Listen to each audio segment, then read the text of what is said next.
आज मुझे अपनी कथाओं में स्त्री इस विषय पर बोलने का मौका दिया है मीरा से उर्दू के मंच ने। मैंने अपने लिए एक विषय चुना और वो विषय है अपनी कथाओं में स्त्री। तो इसका एक तो अर्थ ये होता है कि स्त्री के द्वारा लिखी जाती हुई जो कहानियाँ हैं उनमें आती हुई स्त्रियाँ और उनकी तफसीलें, उनका यथार्थ, उनकी बातें, उनका संघर्ष। और दूसरा ये भी मामला है यहाँ पर कि स्त्री ने अपनी जो कथाएं लिखी हैं उन कथाओं में आती हुई स्त्रियां या वो खुद कैसे हाजिर होती है। तो अपनी कथाओं को जिन स्त्रियों ने लिखा है वे लेखिकाएं हैं, ज़्यादातर लेखिकाएं हैं। और एक दौर था जब मैंने बहुत ध्यान से उन लेखिकाओं को पढ़ा जिन्होंने अपनी कहानियाँ जो लिखी उसमें भी अपने को दर्ज किया, अपने आत्मवृत्तांत को दर्ज किया, अनुभवों को दर्ज किया, अपने सपनों को दर्ज किया।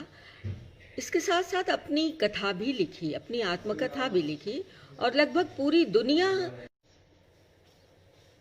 और इस क्रम में मैंने देखा कि भारतीय भाषाओं की कई लेखिकाएं हैं जिन्होंने अपनी कथाएं लिखी। इसके अलावा हिंदी की तो हैं ही बहुत सारी लेखिकाएं। बहुत एक पुराने दौर से ही शुरू हो जाता है जीवनी लिखना, अपनी कथा लिखना। इसके अलावा मैंने ध्यान दिया कि अंग्रेज़ी में बहुत सारी स्त्रियों ने अपनी कथा लिखी और उन कथाओं का एक भीतरी तार बड़ा मिलता जुलता है।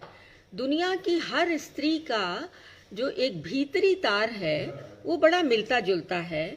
और वो क्या है? मैंने ध्यान दिया कि वो है आज़ादी के बारे में बात करना, स्त्री की आज़ादी के बारे में बात करना। इसका मतलब ये है कि ये एक सार्वभौमिक सत्य है, शायद ये पूरी दुनिया का के व्यापक यथार्थ का हिस्सा है कि स्त्री की बेदखली का मामला दुनिया में लगभग यकसा है। चाहे वो हिंदुस्तान की औरत हो या यूरोप की औरत हो, हिंदुस्तान के किसी हिस्से की औरत हो, तो बड़ी बेधक कथाएं मुझे मिलती गईं। और उन कथाओं से गुजरते हुए मुझे ऐसा लगा कि इन बातों को मिलाकर कहना चाहिए। बहुत पहले थोड़ा सा काम किया था मैंने, जब मैंने ख़ास तौर पर अन्ने फ्रैंक को पढ़ा। एक किशोरी की डायरी, आपको याद होगा कि दूसरे विश्व युद्ध के दौर में एक छोटी सी लड़की अपने परिवार के साथ, जो यहूदी है, एक लाइब्रेरी के पीछे के एक गुप्त तहखाने में छुप जाती है और वहाँ पर उसे जो कागज़ मिलता है उसको बड़ा शौक़ है लिखने का, और जो कागज़ मिलता है उस पर वो लिखती रहती है। और इस तरह उसने बहुत सी चीज़ें लिखी। आश्चर्य होता है ये देखकर कि वो लड़की जो बहुत छोटी है, मेरा ख्याल है वो शायद 12 साल की रही होगी या उससे कम की, और उसको कभी डबल रोटी जिस कागज़ में आती थी वो कागज़ मिलता था, या कभी इसी तरह के छोटे छोटे चिंदे मिला करते थे जिन पर वो अपनी कहानी लिखा करती थी, या अपनी कहानी से ज़्यादा उस समय के बारे में लिखा करती थी जो समय वहाँ पर उसके चारों तरफ बीत रहा था, जिसमें रेडियो पर एक छोटा सा रेडियो था जिसमें छुप के वो लोग दूसरे विश्व युद्ध के दौरान होने वाली लड़ाइयों की खबरें सुना करते थे। और बहुत सारी डरावने संदर्भ थे जिनके बारे में बड़े लोग बात किया करते थे। और उस लड़की ने वहीं पर क्रमशः ये जान लिया कि ये जो दुनिया है ये किस कदर खौफ में जीती है, और इस खौफ में ढली हुई दुनिया के भीतर औरतों का होना, स्त्रियों का होना, और एक लड़की से क्रमशः बढ़ती हुई एक किशोरी होती हुई उसने बहुत सी चीज़ों को महसूस किया। और बड़े आश्चर्य के साथ मैंने देखा कि स्त्री विमर्श के जो मुद्दे हैं, स्त्री विमर्श ने जिन सिद्धांतों को और स्त्री जीवन के अनुभवों को थाहते हुए जो मूल्य निश्चित किए, जो सिद्धांत निश्चित किए, उनकी बड़ी ज़बरदस्ती आहट हमें अने फ्रैंक की डायरी में दिखाई देती है, सुनाई देती है, जिसमें उसने स्त्रियों के ऊपर ख़ास तौर से ध्यान दिया। और एक बात उभर के आई कि एक तरीके का अनुकूलन है जो जिसके भीतर रहती हुई औरतें बहुत सीमित तरीके के संदर्भों से मुखातिब होती हैं। उनकी दुनिया में कम चीज़ें होती हैं और उनके भीतर एक तरह की असुरक्षा होती है। उसको पता नहीं है ज़्यादा कि ये क्या चीज़ है जिसे वो बार बार महसूस करती है, लेकिन उसने इसे महसूस किया। इसके अलावा उसने ये महसूस किया कि कैसे एक लड़की जो है, स्त्री है, उसके भीतर धीरे धीरे युवता का आना किस तरह से होता है। तो जो दिखा वहाँ एक खास तरीके का रूपक बनता गया ये संदर्भ पूरा जो वो लिख रही थी, कि जैसे एक युद्ध चल रहा है, एक बड़ा युद्ध चल रहा है, दूसरा महायुद्ध चल रहा है, और एक फासिस्ट तानाशाह दुनिया को कुचलने पर आमादा है, और उस फासिस्ट दमनकारी प्रवृत्ति की आहट ली है पूरी अने फ्रैंक ने, जो उसने शुरू की अपनी डायरी। जब लिखना शुरू किया तो उसको जन्मदिन पे वो डायरी मिली थी और वो उसके लिए बड़ी कीमती चीज़ हो उठी, वो उसके साथ रहती थी। तो इस तरह से उसने उस डायरी में बहुत छोटी छोटी ऐसी बातें दर्ज की जिन्हें क्योंकि वो जिंदा तो बची नहीं, लेकिन उसके लिखे हुए वो चिट्ठे और वो चिंदियाँ वो जुटाई गईं, और विश्व युद्ध के बाद जो दस्तावेजीकरण हुआ, जो सारी चीज़ें हुई, उनके भीतर उसे भी देखा गया। तो मैंने जब इस डायरी को पढ़ा, इसके साथ साथ कई ऐसी कथाएं, इज़ाडोरा डंकन की जीवनी पढ़ी, मर्लिन मुनरो की जीवनी पढ़ी, और आलो अंधारी की जो लेखिका है बेबी हालदार, शायद आप लोगों ने नाम सुना होगा, उसके लिखे का एक हिस्सा बच्चों की किताबों में भी शामिल है, जिसके बारे में ये कहा जाता है कि वो एक घरेलू दाई की आत्मकथा है, और वो बांग्ला में लिखी गई थी, लेकिन उसका हिंदी अनुवाद बांग्ला के पहले प्रकाशित हुआ और बड़ी लोकप्रिय हुई, बहुत चर्चित किताब थी ये आलो अंधारी। तो जो मैंने देखा, जिसके जोर पे मुझे लगा कि इस पर खास तरीके से बात करनी चाहिए कि क्या था इन सारी डायरियों में, या क्या था इन सारी आत्मकथाओं में। दो तीन चीज़ों पर खास तौर से ध्यान गया। एक तो ये बात थी कि सबसे बड़ी बात जो मुझे समझ में आई कि इन सारी जो बहुत अलग अलग उम्र की औरतें थीं, मर्लिन मुनरो एक अलग किस्म की स्त्री थी, सफलताओं के बीच खेल रही थी, सुंदरी थी, और उसकी अपनी महत्वाकांक्षाएं थीं। इज़ाडोरा डंकन एक नर्तकी थी, उसके जीवन का अपना संघर्ष था। उसको बचपन में एक बड़ा ही गरीब और कटा पिटा सा बचपन मिला था, और अपनी उम्मीदों और आकांक्षाओं और सपनों की डोर पकड़कर वो दुनिया में दाखिल हो चुकी थी। एक अलग तरीके अपने सपने का पीछा करती हुई स्त्री थी इज़ाडोरा डंकन। अने फ्रैंक को देखा कि किस तरह से वो स्त्री, वो छोटी सी बच्ची जिसको युवावस्था तो नहीं मिली, लेकिन उस छोटी सी उम्र में उसने कैसे महसूस किया कि गुलाम स्थितियां जब होती हैं, बंधन में पड़ी हुई स्थितियां जब होती हैं, इस तरीके से छुप के रहने की जो स्थितियां होती हैं देश की और मनुष्य की, वो किस तरीके से मनुष्य को भयानक यातना में ढकेलती हैं। इसके अलावा तहमीना दुर्रानी की किताब पढ़ी, मेरे आका, बहुत सारी आत्मकथाएं हिंदी की पढ़ी, कुर्तुल एन हैदर की आत्मकथा पढ़ी। तो इन सारी आत्मकथाओं को अगर कहा जाए कि कोई सामान्यीकरण तो नहीं किया जा सकता, क्योंकि ये अलग अलग स्त्रियां हैं, अलग अलग औरतें हैं, और इनका अपना एक अलग अलग संसार है और अलग अलग ही सपने हैं। लेकिन एक बात बड़ी ख़ास है कि ये एक ऐसी दुनिया से वाबस्ता हैं जो स्त्रियों की दुनिया नहीं है। किसी ने कहा है ना कि राजा महाराजा सब पुरुष तो होते ही थे, सम्राट पुरुष ही होते थे, इतिहास पुरुषों का और नायकों का ही लिखा जाता था, लेकिन ईश्वर भी, खुदा भी मर्द ही हुआ। तो इस तरीके से एक ऐसी दुनिया जिसमें औरतों की बेदखली की सच्चाई बड़ी खुली हुई निर्मम सच्चाई थी, उस दुनिया से मुकाबले की जहाँ तक बात है, ये सारी आत्मकथाएं उस मुकाबले में दिखाई पड़ती हैं। आलो अंधारी का जिक्र किया मैं यहाँ इसलिए कुछ ऐसी किताबों का जिक्र करना चाहती हूँ जिन पर ज़्यादातर उस तरीके से बात नहीं होती जिस तरीके से होनी चाहिए, क्योंकि आत्मकथाएं, स्त्री आत्मकथाएं खास तौर से, जो समाजशास्त्र जिस तरीके से निर्णय लेता है समाज के बारे में, समाज का विश्लेषण करता है, समाजशास्त्रीय टूल्स होते हैं, उनके सिद्धांत होते हैं, उसके जरिए जिस तरह से समाज का जायजा लिया जा सकता है, विच्छेदन किया जा सकता है, वो उसमें बहुत सारी चीज़ें सत्यापित होती हैं, प्रामाणिक होती हैं।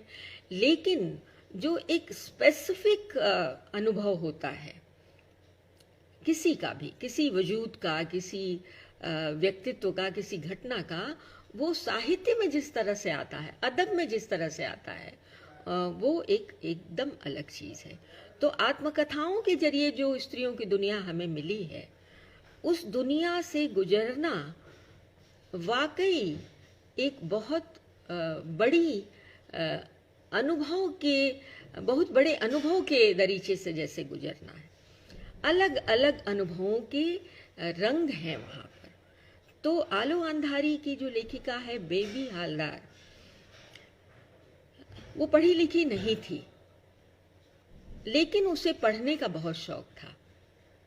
वो एक गरीब निम्न मध्यवर्गीय परिवार की छोटी सी बच्ची थी। उसने अपनी कहानी में लिखा है, और उसके पिता नौकरी में थे, बहुत बड़ी नौकरी नहीं थी, छोटी ही नौकरी थी, लेकिन एक तरीके से कहा जाए कि जीवन तो सही ही था। उसने लिखा है कि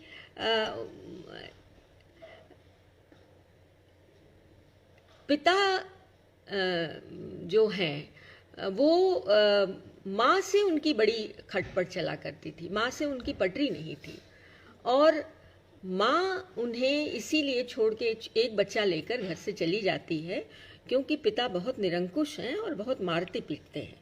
उसके बाद पिता ने कई शादियाँ की, और बच्चों के ऊपर जो सौतेली माँ का जो दमन चक्र था वो चलता रहता था, और उसकी वजह से बच्चे कभी रिश्तेदारों के यहाँ तो कभी किसी के यहाँ जाकर रहा करते थे। तो बेबी हालदार ने लिखा कि इससे अच्छा होता कि पिता कहीं चले जाते।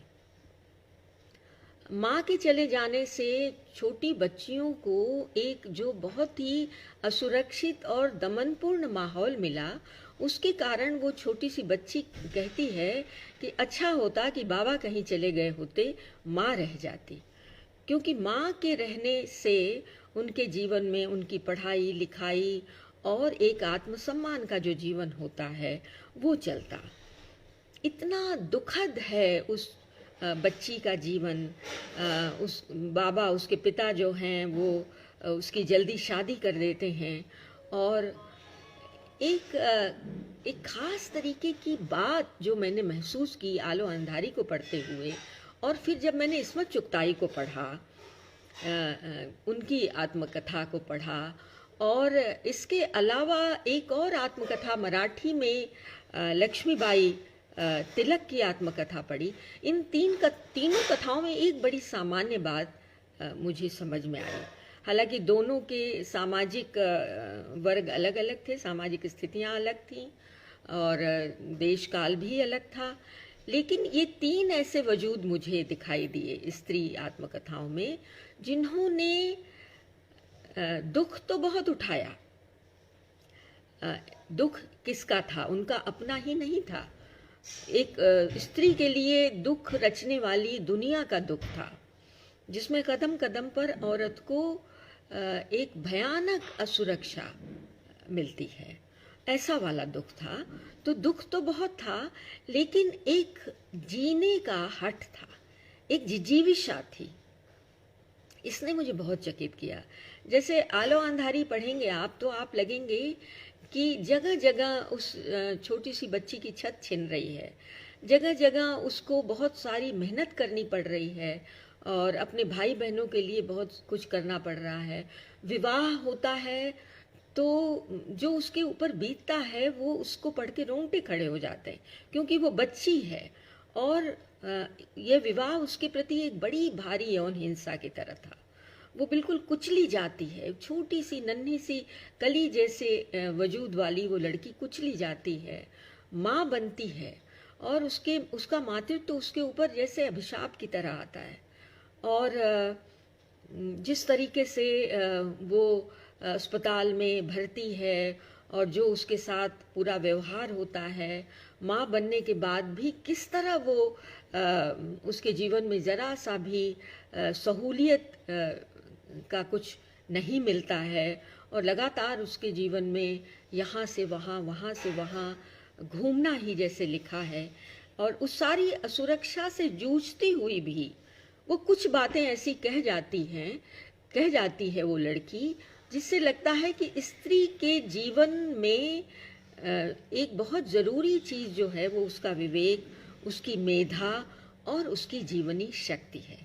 तो इस तरीके से वो उन सारी अपनी मजलूम स्थितियों का सामना करती हुई बेबी हालदार कैसे सुबोध कुमार जो प्रेमचंद के परिवार के थे, उनके घर में घरेलू दाई के रूप में काम करने की स्थिति में जाती है, और उसके पहले उसने बहुत कुछ झेला है। वहाँ जाती है तो उसको पढ़ने से बड़ा लगाव है, वो पढ़ना चाहती थी। वो कहती, उसने लिखा है कि जब वो छोटी थी, स्कूल जाती थी, तो अक्सर वो बिना खाए जाती थी। अक्सर उसका मुंह सूखा रहता था, और उसके साथ वाले बच्चे न केवल खा पी कर जाते थे, बल्कि साथ खाना भी लेकर जाते थे, और वो सूखे मुंह से उन रास्तों से गुजरती थी पड़ोसियों के घर के सामने से, और बिना खाए ही स्कूल जाकर और उसी तरह लौट आती थी। इतना विपन्न और इतना वंचित जीवन था उसका, लेकिन उसका पढ़ने के प्रति बड़ा अनुराग था।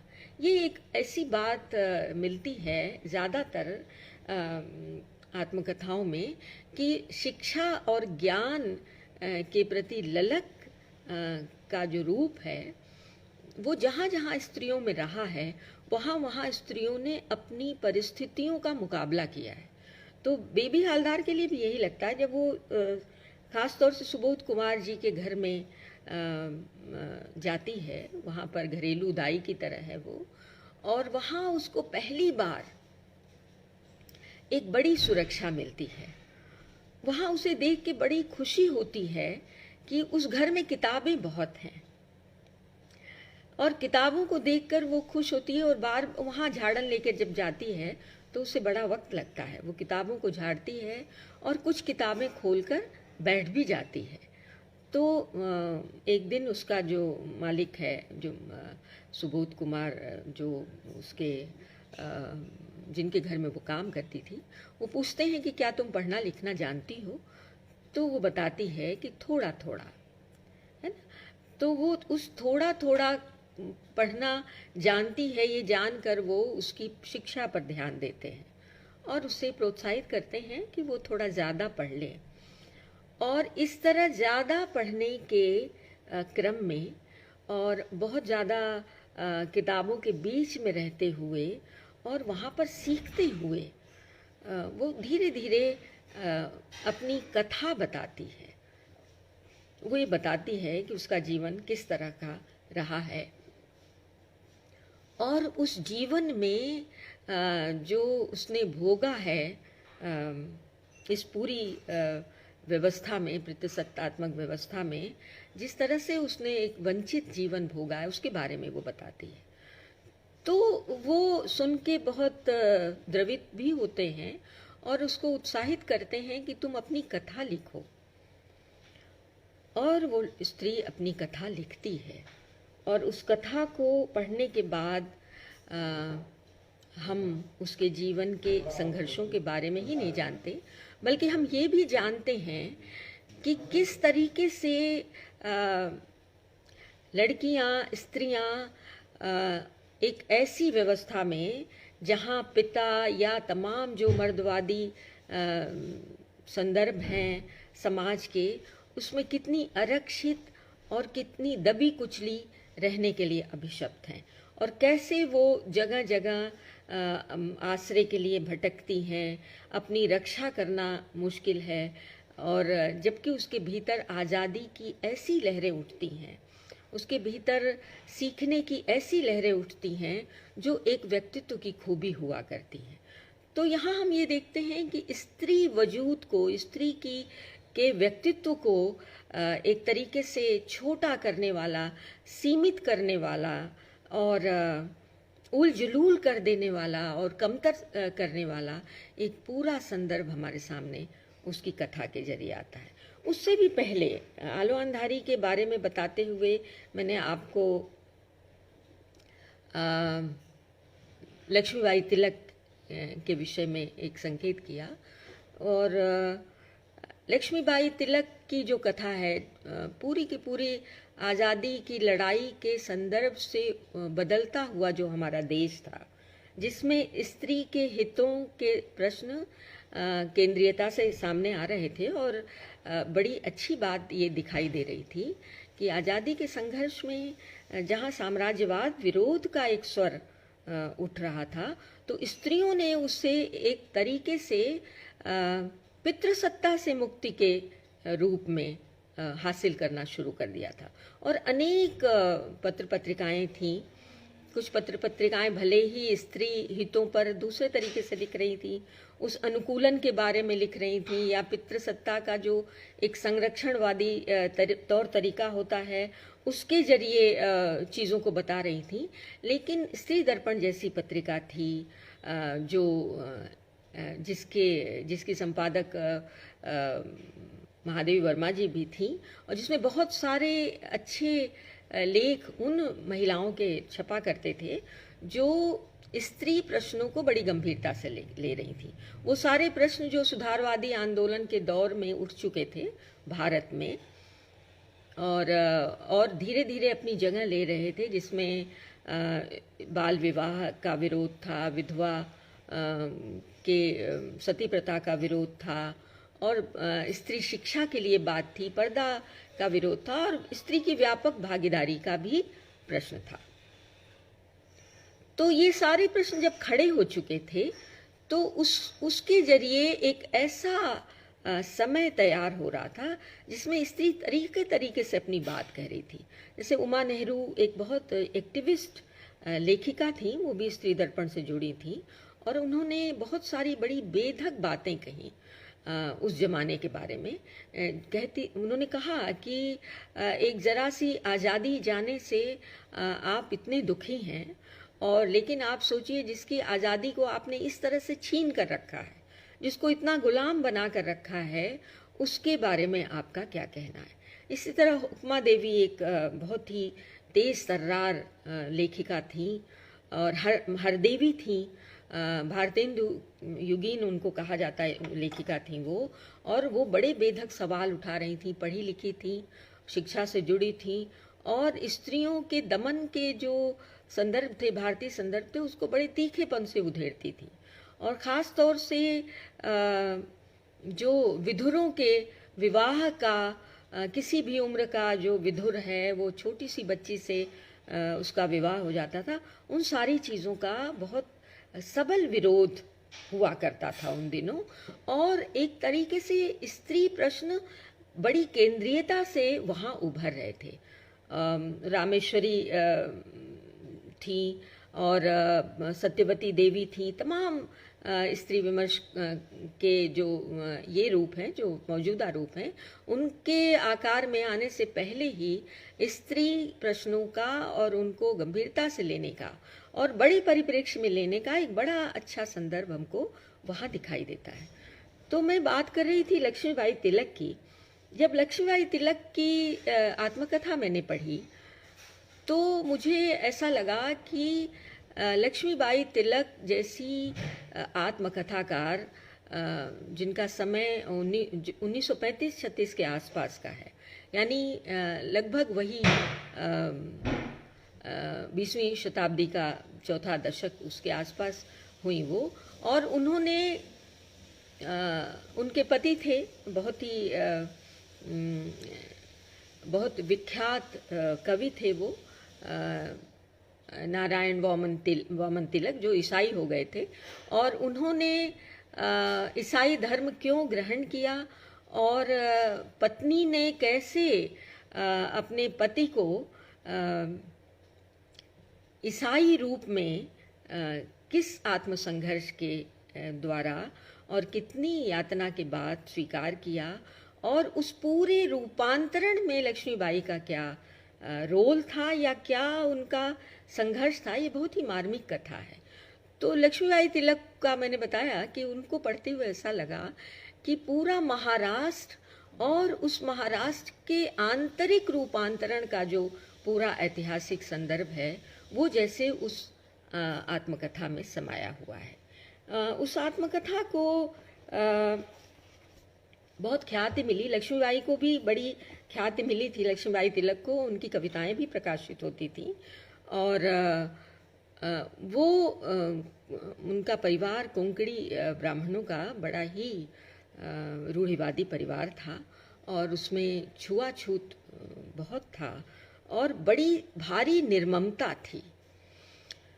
तो लक्ष्मीबाई तिलक का वो पूरा समय महाराष्ट्र में जो एक तरीके से जातिवादी या ब्राह्मणवादी दमन के जो रूप थे उससे संघर्ष करती हुई आत्मकथा खड़ी होती है।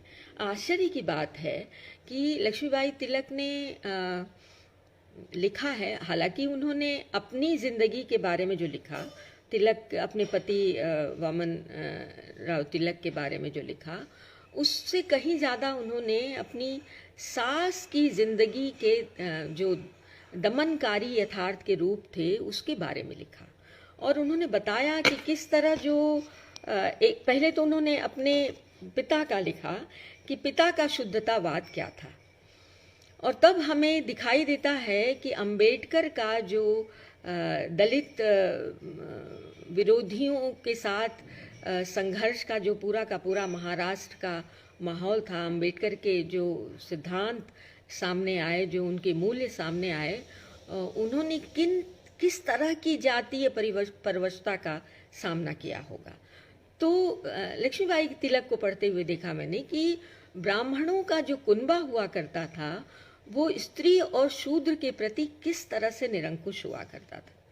यानी स्त्री को गीले कपड़े से भोजन बनाना है और बायां हाथ खाना बनाने में इस्तेमाल ही नहीं करना है, उसको पूरा भोजन दाहिने हाथ से बनाना है।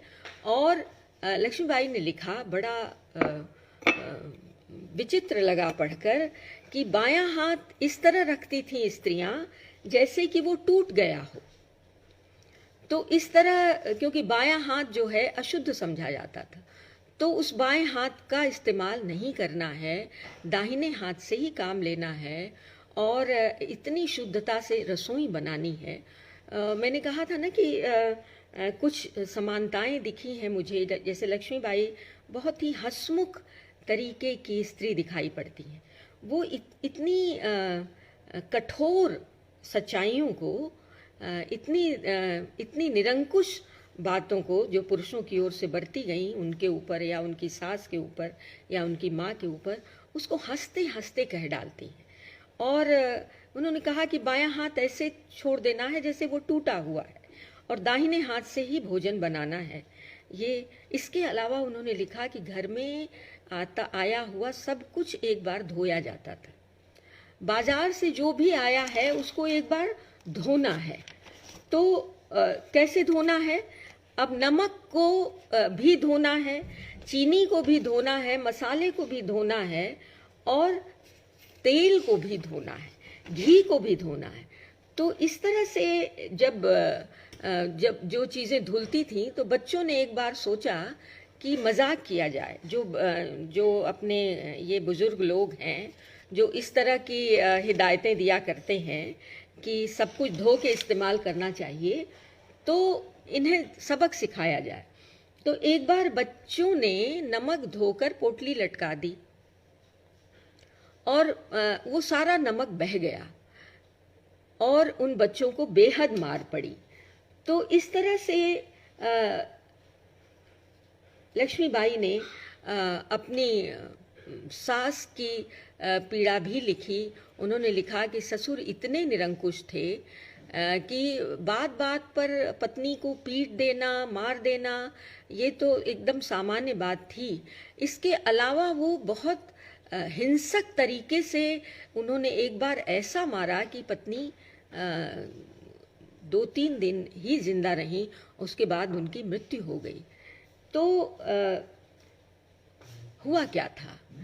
हुआ ये था कि ससुर जहाँ रहते थे वहाँ उन्होंने एक चिट्ठी लिख के भिजवाई अपनी पत्नी को कि भाई तुम्हारे पति जो हैं वो बहुत बीमार हैं, अगर उनका मुंह देखना है तो जल्दी चले आओ। ये संदर्भ लक्ष्मीबाई तिलक ने इसलिए दिया है कि उन्हें ये बताना था कि उनके पति रेवरेंड नारायण वामन तिलक ने आखिर ईसाई धर्म क्यों कबूल किया। हिंदू धर्म कोंकणी ब्राह्मण होते हुए वे ईसाई क्यों बन गए। छोटे थे वो और उनका एक छोटा भाई, दोनों को लेकर माँ बहुत दूर पैदल उस गांव तक गई जहां उनके पति थे। और वो बहुत दुरूह रास्ता था, बहुत जटिल रास्ता था। उस रास्ते का बयान किया लक्ष्मीबाई ने और ये बताया कि किस तरीके से वो जाते जाते जब वहाँ पहुँचती हैं तो वहाँ पर जैसा घर होता है, स्त्री के बिना घर जैसा हुआ करता है, वैसा ही घर था। तो उन्होंने घर को बुहारा, ठीक किया, अनाज पानी ठीक किया और पानी लेने के लिए बाहर कुएं पर घड़ा मांझ कर गई। पानी लेकर जब वो लौटती हैं तो उन्होंने अपने पति से कहा कि ज़रा सा घड़ा पकड़ लो,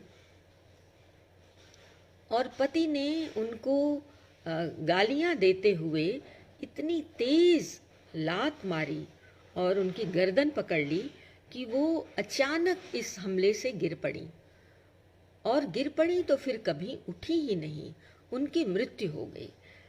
लक्ष्मीबाई तिलक ने इस पूरी घटना का बहुत ही मार्मिक जिक्र किया है और अपनी सास को उन्होंने कहा है कि वो थोड़ी पढ़ी लिखी थी और बड़ी शालीन और सुघड़ महिला थी। उनके पास ईसाई मिशनरियों की स्त्रियां आती थीं जो उन्हें कुछ सिखाया करती थीं, कुछ कसीदे काटना सिखाया करती थीं, कुछ सिलाई करना सिखाती, जिससे वो थोड़ा कुछ अर्जित किया करती थी। तो इस तरह उस स्त्री में आर्थिक आत्मनिर्भरता का भी एक पहलू था जिसके बारे में लक्ष्मीबाई तिलक ने बताया, और अपनी कमाई के रुपए वो बचा बचा कर रखा करती थी। इस तरह से ऐसी माँ का जो बेटा था, उनका पति नारायण वामन तिलक, उन्होंने अपनी माता के ऐसे संघर्ष को और उसकी ऐसी यातना को इतनी गहराई से महसूस किया। उसके बाद लगातार उसी तरह के जो जड़ धार्मिक अंधविश्वासी हिंदू ब्राह्मण धर्म के जो रूप होते हैं, रिवाज होते हैं, उसको देखा और उनसे आज़ाद होने के लिए, उससे निकलने के लिए उन्होंने अपनी एक अलग राह पकड़ी। वो शुरू से कवि हृदय थे। उनकी माँ भी कविताएं लिखती थी, हालांकि उनके पिता उसे बहुत चिंदी चिंदी करके फाड़ दिया करते थे। और एक बड़ी सुंदर सी कविता लक्ष्मीबाई तिलक ने उनकी कोट की है अपनी आत्मकथा में कि चिंदियों से बनी इस नन्ही सी गुड़िया को देखो तो बचपन से यह लड़कियों को गृहस्थी का सबक सिखाती है। यानी लड़कियों का गुड़िया से खेलना और गुड़िया से खेलते हुए गृहस्थी सीखना, गृहस्थी को संवारना सीखना और किस तरह से एक सक्रिय दुनिया का आगाज हो जाता है, किस तरह एक दुनिया बन जाती है जिसके बाहर स्त्री के जाने की कोई गुंजाइश नहीं है। ऐसी दर्द भरी बहुत सी कविताएं वो लिखती थी, जिन्होंने तिलक को भी कवि बनाया।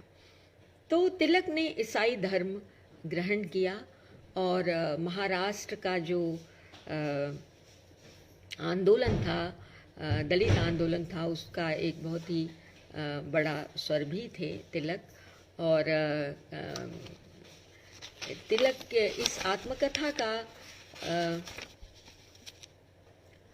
जो मराठी में स्मृति चित्रे के नाम से ये आत्मकथा छपी थी, जिसकी बड़ी लंबी भूमिका कमलाबाई देशपांडे ने लिखी थी।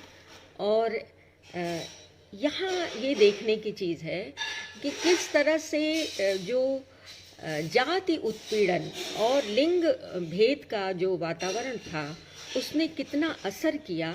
और उस समय आज़ादी के सालों पहले महाराष्ट्र में स्त्री मुक्ति का भी जो स्वर बना, जो उसकी भूमिका बनी, जिसमें बहुत सारी हमारी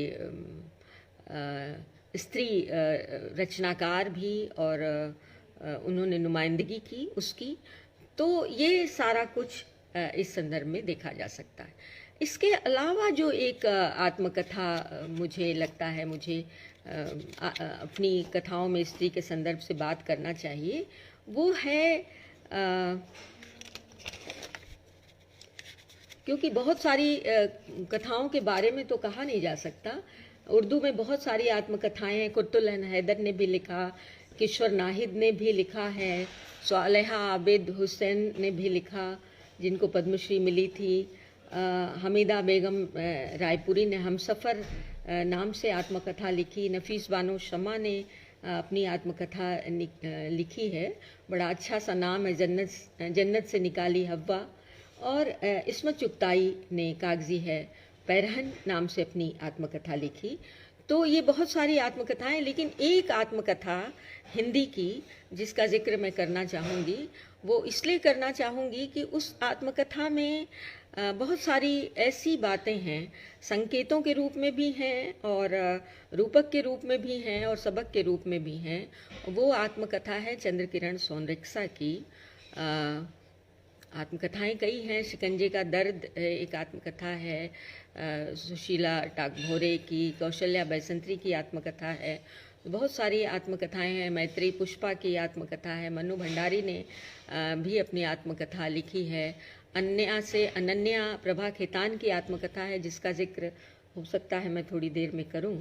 लेकिन ये बहुत पुरानी, मैंने कहा ना कि महादेवी की समकालीन सुभद्रा कुमारी चौहान, महादेवी वर्मा और चंद्रकिरण सोनरिक्सा ये लगभग समकालीन लेखिकाएं थीं। और बहुत बाद में चंद्रकिरण सोनरिक्सा ने अपनी आत्मकथा लिखी जिसको शीर्षक दिया पिंजरे की मैना। आप इन आत्मकथाओं में इनके शीर्षकों से, जैसे कागजी है पैरहन, कागजी लिबास है, या शिकंजे का दर्द, इस तरह की आत्मकथाओं को देखेंगे, इनके शीर्षकों को देखेंगे जो ये बताते हैं कि कहीं ना कहीं एक बेदखली की दुनिया से सामना करने की बात है। कहीं न कहीं आपके वजूद को एक दायरे में रखा जा रहा है। उससे लड़ने की, उससे भिड़ने की और उसकी आलोचना करने की बात है जो इन आत्मकथाओं में आती है। तो पिंजरे की मैना पढ़ते हुए मुझे क्यों ऐसा लगा कि जो मैंने कहा कि रूपक के तौर पे भी आप इसको देख सकते हैं। चंद्र किरण सोनरिक्सा एक बहुत सफल लेखिका थी और वो उससे भी ज़्यादा सफल होती अगर उन्हें एक सुंदर साथी मिला होता, यानी एक अच्छा हमसफ़र मिला होता। हालांकि पूरी आत्मकथा में अपने पति के प्रति चंद्र किरण सोनरिक्सा को आप कहीं भी आलोचनात्मक होते नहीं देखेंगे, मगर पढ़ते हुए आप कई चीज़ें सोचते चलेंगे।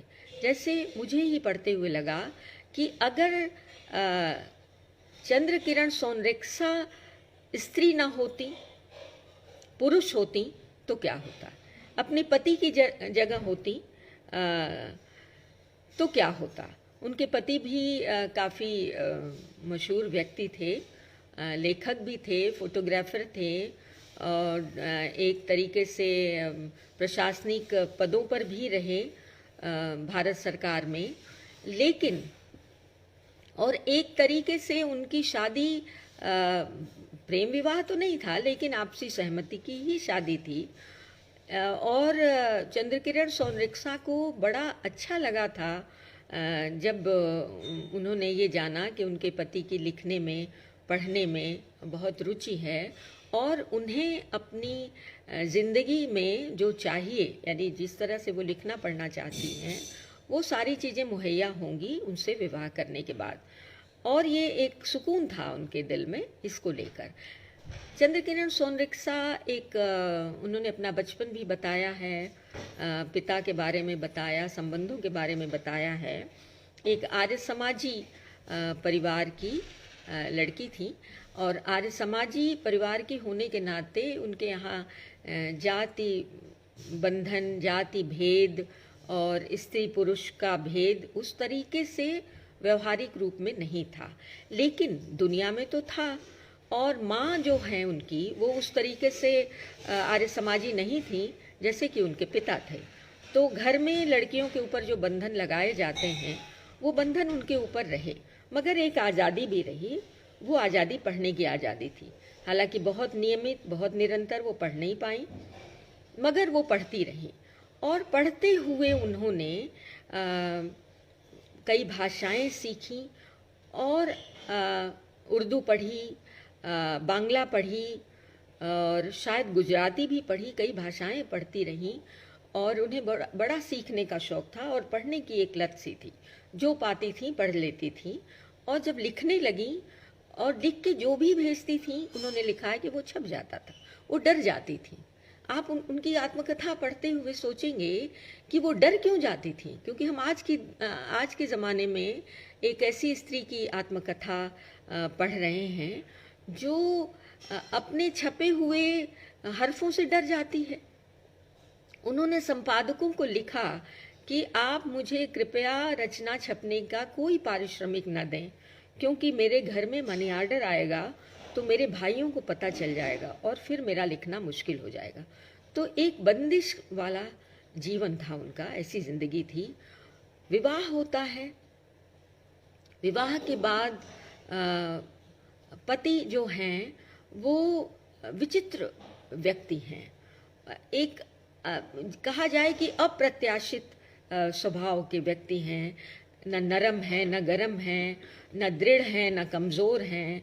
और उस सारी शख्सियत, एक ऐसी ढुलमुल शख्सियत जो ज़हीन तो है लेकिन कुछ करना नहीं चाहती और बहुत बड़े बड़े लेखकों से जिसका संपर्क है, आवाजाही है जिनके यहाँ, लेकिन जिसको एक बंधनहीन तरीके की ज़िंदगी चाहिए और जिसको ज़रा सी भी अपनी पत्नी के स्वाभिमान की, आत्मसम्मान की चिंता नहीं है, ऐसा है वो पति।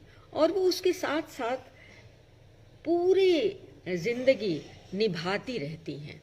आप देखेंगे जैसे स्त्री विमर्शकार कहते हैं कि स्त्री की चेतना का एक भयानक अनुकूलन हुआ है। चंद्रकिरण सोनरिक्सा को पढ़ते हुए, उनकी आत्मकथा पढ़ते हुए आश्चर्य होता है कि ऐसी लेखिका, छोटे कमीन बड़े कमीन जैसी कहानियों की लेखिका, बहुत अच्छी स्त्री संदर्भों की कहानियाँ लिखने वाली, बहुत सारे स्त्री से जुड़े हुए सवालों की आलोचना करने वाली लेखिका ने कभी अपने पति का सामना नहीं किया, कभी उनकी गलतियों पर उंगली नहीं उठाई और एक भयानक अनुकूलन में चली गई। तो आखिर क्यों? आप भी पढ़ेंगे तो आप भी पूछेंगे कि आखिर क्यों।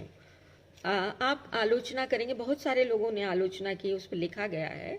उन्होंने कहा है कि ये बिल्कुल कल्पना से बाहर बात है कि कोई स्त्री इतनी पढ़ी लिखी और आर्थिक रूप से भी आत्मनिर्भर थी अंशतः, और ऐसी स्त्री क्यों नहीं आई सामना करने के लिए, क्योंकि वो सामना करती, बहुत ही दारुण स्थितियां हुई उनकी ज़िंदगी में।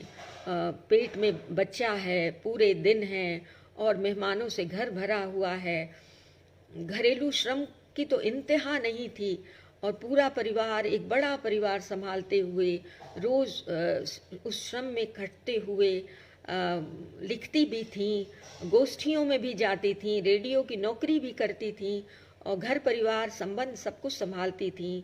किसी के लिए कुछ जुटा रही हैं तो किसी के लिए कुछ जुटा रही हैं, ये सब करती गई। तो क्यों नहीं किया उन्होंने? मुझे याद आ रहा है कि आप भी खुद से पूछिए कि कोई स्त्री बहुत सारी नारकीय स्थितियों को क्यों स्वीकार करती चली जा रही। पुरानी औरतें किया करती थी, ये कह सकते हैं नई औरतें नहीं करती, लेकिन हम कितना जानते हैं नई औरतों को, या उनके संदर्भों को कितना जानते हैं, उनकी स्थितियों को कितना जानते हैं। वे भी करती हैं और बहुत करती हैं। तो क्यों करती हैं ऐसा? क्योंकि समाज में स्त्री मुक्ति के जो कल्पना है, उसके लिए समाज में कोई एक कहते हैं ना सहारा नहीं है, उसके लिए कोई जो स्थिति का जो क्या कहते हैं यथास्थितिवादिता है स्त्री प्रश्नों को लेकर, और स्त्री को उस तरह के अनुकूलन में ही देखने का कि वो परिवार को, संबंधों को, पति को, बच्चों को, बच्चों के बच्चों को, इनको देखते हुए सामाजिक प्रतिष्ठा को, प्रतिष्ठा का बहुत बड़ा प्रश्न उठाकर उसके बाड़ एक लगा दी जाती है। तो क्योंकि उसके लिए स्पेस नहीं है दुनिया में। जो औरतें, इस्मत चुगताई जैसी औरतें, या तस्लीमा नसरीन जैसी औरतें, या जाहिदा हिना जैसी स्त्रियां जो कलम हाथ में लेकर आज़ादी का एक अलग बयान जारी करती हैं, उनको आप देखिए कि उन्हें क्या किस तरीके से चीज़ों का सामना करना पड़ता है। तो उनके अंदर इतना साहस नहीं था और उन्होंने सामना नहीं किया। और उस आत्मकथा में एक बहुत ही दारुण प्रसंग है जो आपको हिला सकता है। वो ये है कि उनके पति अय्याश टाइप के थे और वो बहुत छुप छुप के भी संबंध रखते थे, और जब उन्हें अपनी पत्नी की सहनशीलता पर भरोसा हो चला, तो एक प्रसंग आया है कि जब वो ऐसी ही स्त्री को घर ले आए, और उस समय घर में पूरा परिवार था, और इन्होंने चंद्रकिरण सोनरिक्सा ने अपने शयन कक्ष में अपने पति को और उस स्त्री को रहने दिया, और बाहर बैठकर रखवाली करती रही। दरवाजे के बाहर बैठकर वहाँ अखबार बिछाकर बैठी रही, ऊँघती रही और रखवाली करती रही कि कोई इधर ना आ जाए। कोई मतलब उस समय उनके ससुर भी थे, उनके बच्चे भी थे और एक दो संबंधी और थे। तो पति की इन कारगुजारियों पर भी पर्दा डालने वाली ये औरत थी, और इसलिए उसको इस तरीके से बर्दाश्त करना पड़ा।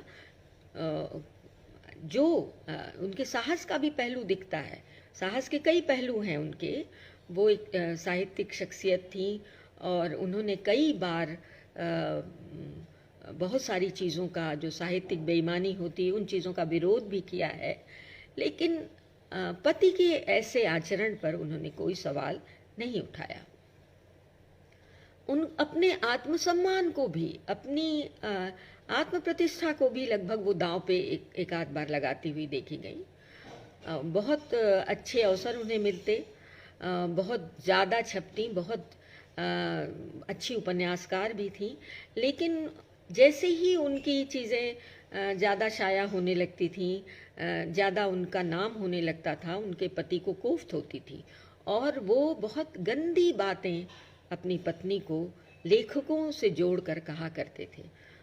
वो अश्लील बातें थीं और वो बिल्कुल जिसको कहते हैं दरबे में चली जाती थी उससे उठकर। तो इस आत्मकथा को पढ़ते हुए मैंने कहा ना कि एक रूपक की तरह भी आप इसको पढ़ सकते हैं। इस आत्मकथा की जो ज़मीन है, जो इसका जो संसार है, वो निम्न मध्य वर्ग का हिंदी इलाके का संसार है। और मेरा ये मानना है कि जो हिंदी इलाका है ये स्त्रियों के प्रति बहुत ही रूढ़िवादी और एक प्रकार से मर्दवादी इलाका है। यहाँ स्त्री की आज़ादी के लिए बहुत अनुकूलता नहीं है। यहाँ बोलने वाली स्त्रियाँ बर्दाश्त नहीं की जाती और उस समय तो और भी नहीं की जाती होंगी। वो ज़माना था, मैंने कहा ना, चांद पत्रिका निकलती थी, वो ज़माना था। वो महादेवी वर्मा, सुभद्रा कुमारी चौहान का ज़माना था। वो सुभद्रा कुमारी चौहान ने कितनी बार लिखा कि जब जेल स्वाधीनता आंदोलन में जेल जाने वाली औरतें जब बाहर निकला करती थीं तो वो लुटी पिटी सी खड़ी रहती थीं, उनके घर से उन्हें कोई लेने नहीं आया होता था। जबकि जो पुरुष होते थे उनके लिए मालाएं लेकर बाहर लोग खड़े रहा करते थे।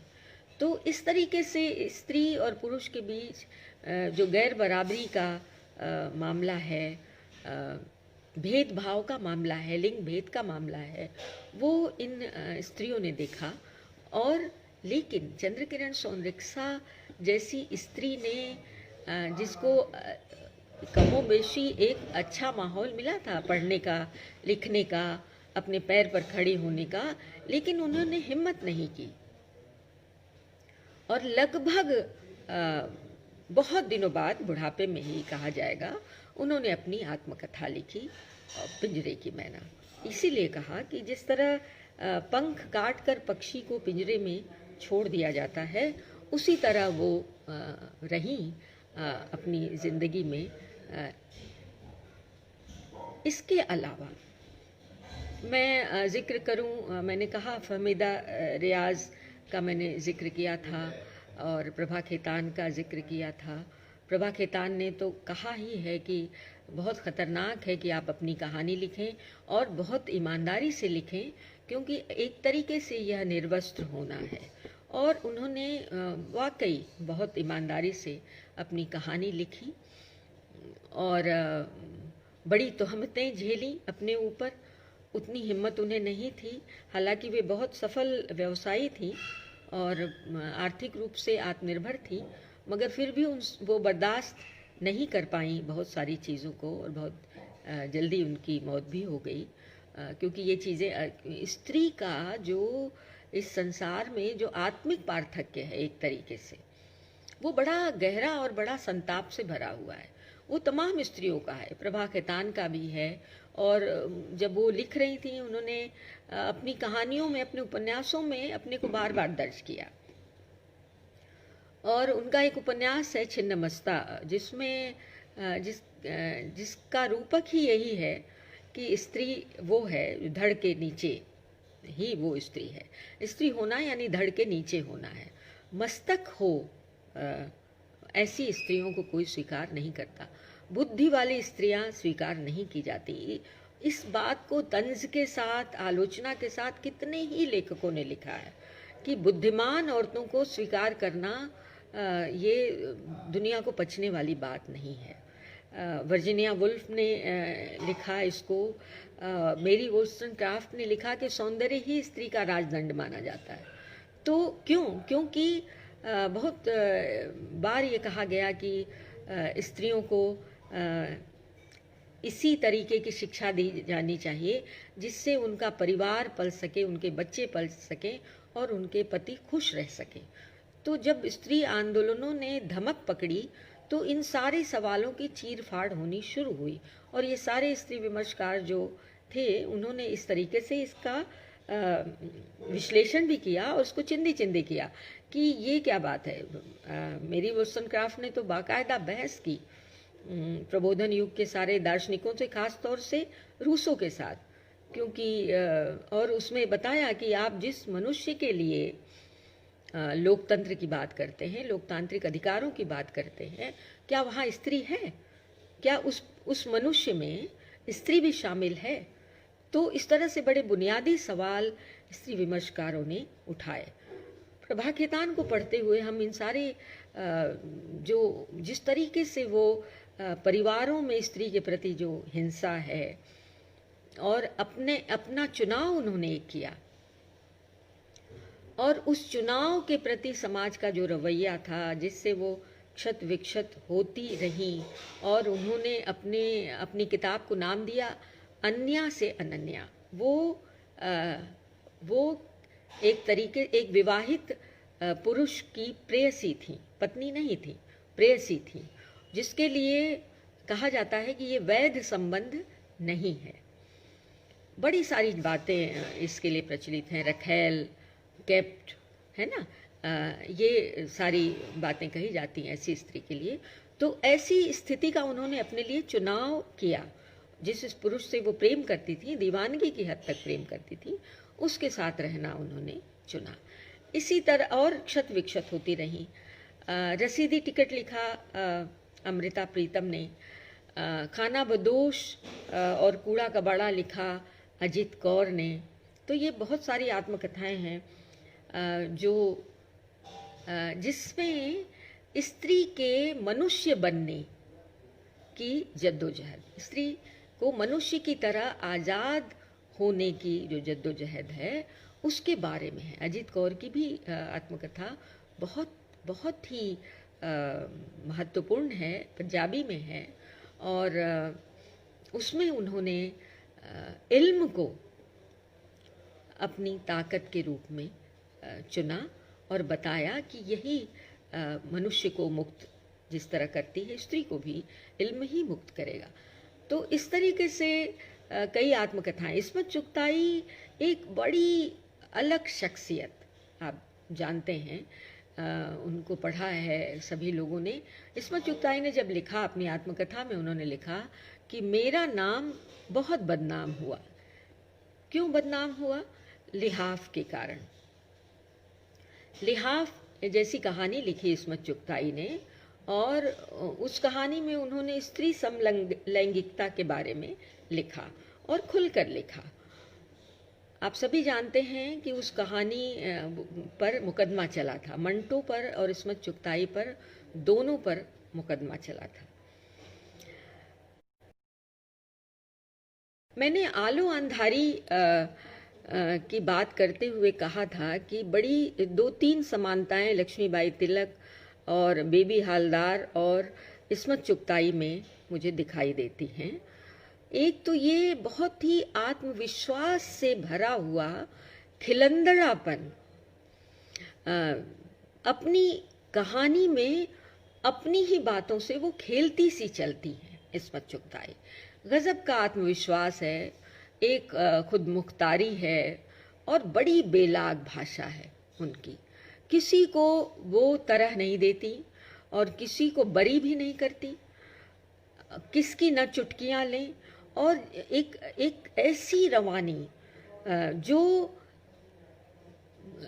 मुस्लिम परिवार, संपन्न मुस्लिम परिवार के कोने कतरे तक जाकर वहाँ जो विसंगतियां हैं, जो अंतर्विरोध हैं, संबंधों में पड़ी हुई जो दरारें हैं, और या जो ऊपरी तौर पे छिपाई जाने वाली चीज़ें हैं, उन तमाम चीज़ों में वो प्रवेश करती हैं और बेलाग प्रवेश करती हैं। कोई जिसको कहते हैं कि जरा भी जगह नहीं देती किसी को छुपने की, चाहे वो माँ हो, संबंधी हो, पति हो, दोस्त हो।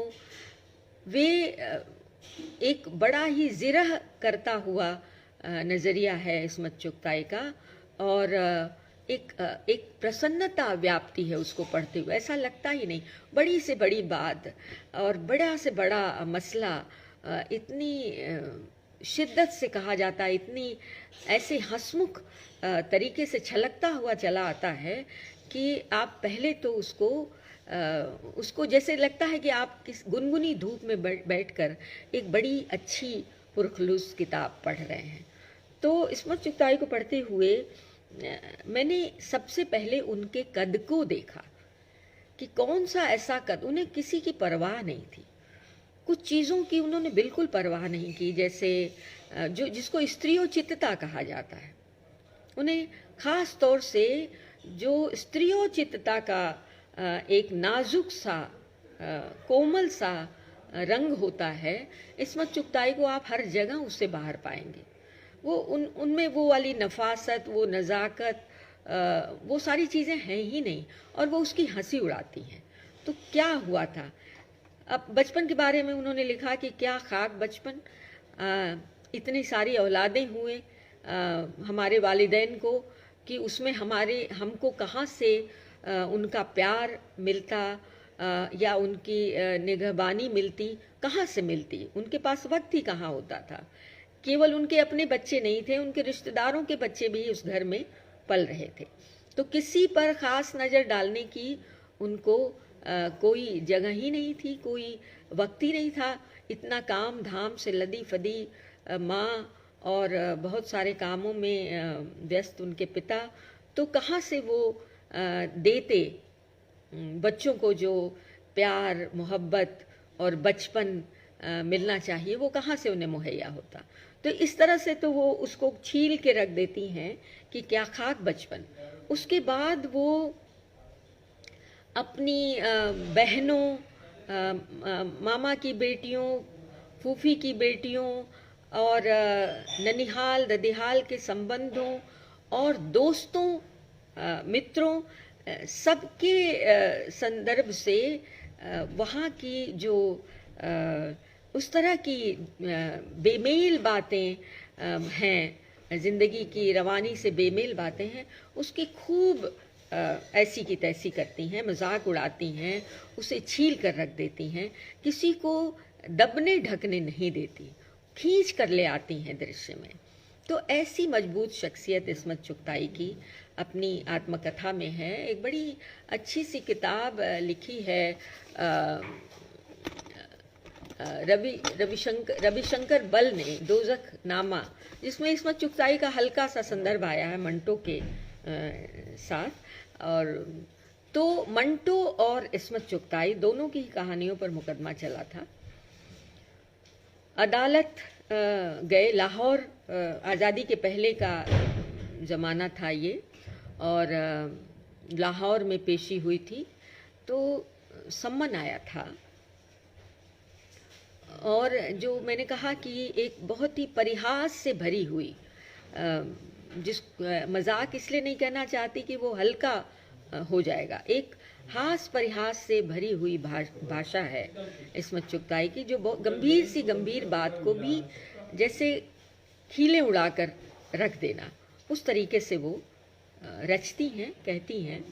तो उन्होंने कहा कि सम्मन आया, और सम्मन लेकर जो सिपाही आया, तो उसने दरोगा आया होगा, तो उसने बड़ी गंभीरता से बताया। एक तो नौकर की जान निकल गई कि सम्मन आया है। उसके बाद इन्हें बुलाया गया कि भाई सम्मन इनके नाम है। उनके मियाँ की तो हालत बिगड़ गई थी, बड़े गंभीर हो चुके थे, और ये उसको बहुत हल्के से लेती हैं। भाई जेल भेज दो, कहानी पर सम्मन आने का क्या वो है, किसने बुलाया है, किसने दिया है सम्मन, सरकार ने दिया है, अंग्रेज़ सरकार ने दिया है। आपकी कहानी का पर फोहश होने का आरोप लगाया गया है, अश्लील होने का आरोप लगाया गया है। तो उन्होंने कहा क्या अश्लील है, पूरी की पूरी उन्होंने जिरह की उस पुलिस के बंदे से, पुलिसिया बंदे से, और उसके बाद कहा भाई दस्तखत कर दीजिए। तो बाकायदा उन्होंने, वो अपने बच्चे के दूध की बोतल बना रही थी, तो बोतल उसकी ओर बढ़ाया कि वो पकड़ ले, तो वो दस्तखत कर सके। तो वो भिन्ना गया। उसने कहा, उसने ऐसी औरत तो देखी ही नहीं थी जो इस कदर सारी चीज़ों को हवा बना दे और किसी चीज़ की गंभीरता ही ना समझे। खैर, उस पूरे मामले को जिस तरह से इस्मत चुगताई ने लिखा है कि किस तरह वो और मंटो उनकी पेशियां हुई और जो जिरहें चलीं, वो पूरी आप उसे पढ़िएगा तो साहित्य को लेकर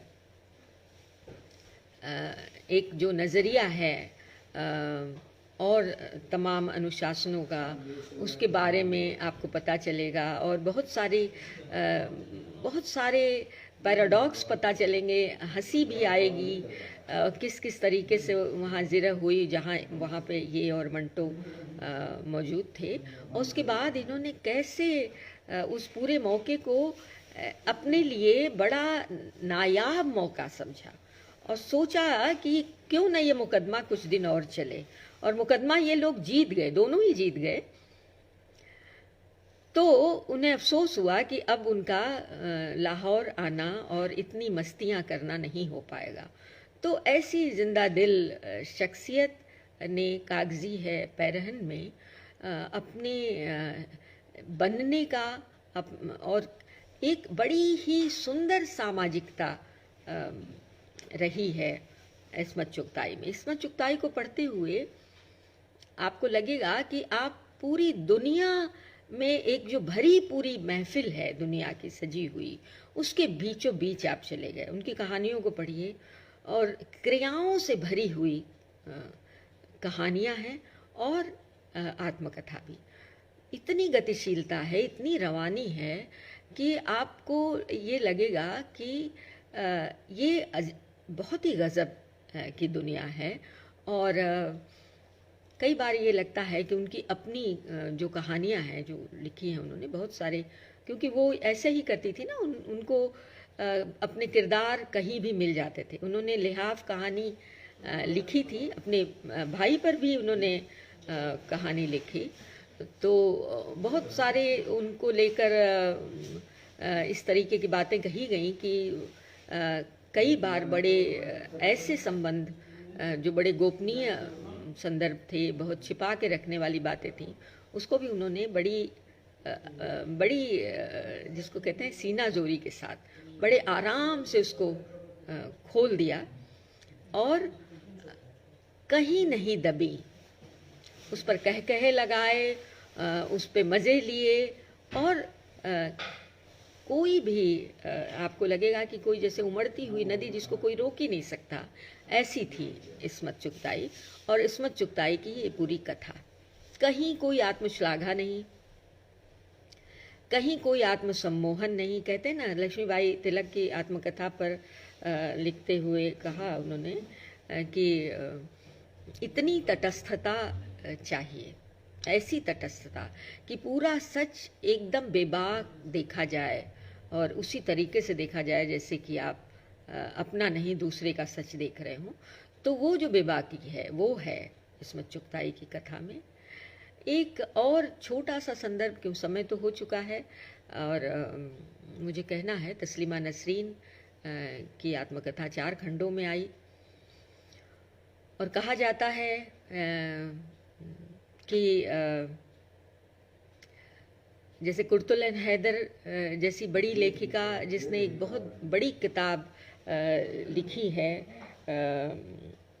एक तो उनकी आखिरी शब्के हम सफ़र है जो भारत पाकिस्तान विभाजन पर है, और इतिहास के आग का दरिया, व्यापक इतिहास, हिंदुस्तान पाकिस्तान के इतिहास का एक बहुत ही बड़ा संदर्भ, ऐतिहासिक संदर्भ, उसके भीतर जाकर और उसको नुमाया किया कुर्तुल हैदर ने और आत्मकथा भी लिखी। एक ज़हीन औरत हैं कुर्तुल हैदर और इस्मत चुगताई, दोनों ने रशीद जहाँ का नाम लिया। उर्दू की प्रोग्रेसिव राइटर रशीद जहाँ, जो जिन्हें बहुत कम उम्र मिली थी और जिन्हें अंगारे कहा जाता था, क्योंकि उन्होंने जो अवरोध हैं, जो यथास्थितिवाद है मुस्लिम समाजों का, हिंदू समाजों का भी, उस पर बहुत जम के चोट की थी। तो वो एक अंगारे जैसी ही शख्सियत थी, उनको अंगारे कहा ही जाता था। तो इस्मत चुगताई ने भी लिखा है कि उनसे बड़ा बल मिला, उनसे बड़ी ताकत मिली। तो उर्दू कथा परंपरा में स्त्रियों की जो ये एक ताकत है, कलम की ताकत है, इसने मुझे बहुत चकित किया। नासिरा शर्मा हैं, जिलानी बानो हैं, बहुत सारी ऐसी लेखिकाएं हैं जिनकी कलम एक आज़ाद कलम की तरह मुझे दिखाई देती है। और ऐसी ही एक आज़ाद कलम है तस्लीमा नसरीन। आप सभी जानते हैं, वो बहुत चर्चित लेखिका हैं। 4 खंडों में उनकी आत्मकथा आई, जो केवल उनका बयान नहीं है, उन्हीं के बारे में नहीं, उन्हीं की आत्मकथा नहीं है, बल्कि एक देश की कथा भी है। और उस देश में औरत का जो वजूद है, उस पर, उस औरत के होने में, औरत की अस्मिता में कठमुल्लेपन की जो दखल है, धर्मों का जो अमानुषिक हस्तक्षेप है स्त्री के जीवन में, उसके बारे में बहुत खोलकर उन्होंने लिखा और बहुत सामना किया। बहुत सारी चीज़ों को, अपने जीवन की बहुत सारी ऐसी चीज़ों को जिसको वर्जित कहा जाता है, जिसे कहना गुरेज करते हैं लोग, ख़ास करके क्योंकि स्त्री को बहुत सारी एक छवि बनकर जीने का मामला होता है स्त्री के सामने, कि एक छवि ऐसी केवल अपने लिए ही नहीं, बल्कि अपनी जो तुम्हारी पारिवारिकता है, तुम्हारा जो समाज है, उसके भीतर एक छवि बन के जीने का ज़ोर होता है या दबाव होता है स्त्री के ऊपर। उन सारी चीज़ों से अलग होकर तस्लीमा नसरीन ने बहुत हिम्मत के साथ वो कथा लिखी। उस कथा से आप असहमत हो सकते हैं, बहुत सारी चीज़ों से हमारी असहमति हो सकती है, कि मैंने उन पर लिखा भी था। उनके 4 खंडों पर एक बड़ा लेख मैंने लिखा था, और मुझे याद है कि मैंने लिखा था कि तस्लीमा के भीतर भी एक मर्दवादी निरंकुशता का ढंग भी दिखाई देता है, क्योंकि स्त्री के लिए एक आज़ाद दुनिया चाहते हुए हमें कभी नहीं भूलना चाहिए कि स्त्री को हम मनुष्य के रूप में आज़ाद देखना चाहते हैं। स्त्री को पुरुष के रूप में, क्योंकि पुरुष भी आज़ाद नहीं है। अगर पितृसत्ता ने स्त्री को बहुत बंदिशों में डाल रखा है, उसकी दुनिया तंग करके रखी है, तो पुरुष की दुनिया भी तंग है। अगर किसी दुनिया में एक गुलाम है और दूसरा मालिक है, तो मालिक भी आज़ाद नहीं है, क्योंकि वो निरंकुश है। तो इस तरह आज़ादी तो दोनों तरफ नहीं है। तो तस्लीमा की मैंने इसलिए आलोचना भी की, और ख़ास तौर से जिस संवेदनहीनता से तस्लीमा नसरीन ने अपनी माँ के बारे में लिखा है, उसके दुखों को और उसकी यातना को स्त्री होकर समझने की जो संवेदनशीलता होनी चाहिए, वो वहाँ नहीं दिखती है। तो ये थोड़ी सी खटकती है चीज़। लेकिन इसके अलावा ऐसा लगता है कि एक दुनिया में जो बड़ी ठस पड़ी हुई दुनिया है, औरतों की बेदखली पर आमादा दुनिया है, उस दुनिया का मुकाबला करने के लिए आज़ाद स्वर जो होंगे, उनमें से एक स्वर तस्लीमा नसरीन का भी है। मुझे लगता है मैंने 1 घंटा ले लिया, मेरी घड़ी से वो हो गया। तो आपने मुझे सुना, थोड़ी सी बातचीत, कुछ ही आत्मकथाओं का संदर्भ मैंने लिया, क्योंकि बहुत सारी चीज़ें और बहुत सारी तफसीलें इस तरीके की बातचीत में देना संभव नहीं है इतनी जल्दी में। लेकिन आपने